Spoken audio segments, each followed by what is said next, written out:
One thing you should know is that water doesn't mix with oil, so moringa juice cannot mix with oil.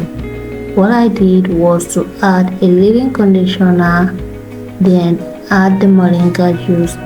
There are so many ways, there are so many options available that you can try out.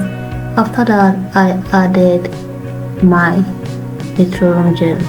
Now there are so many ways that you can try out thickening your oil with water. So if you don't have a emulsifier, you should try this method, or you can try another method. There are so many ways that you can achieve that.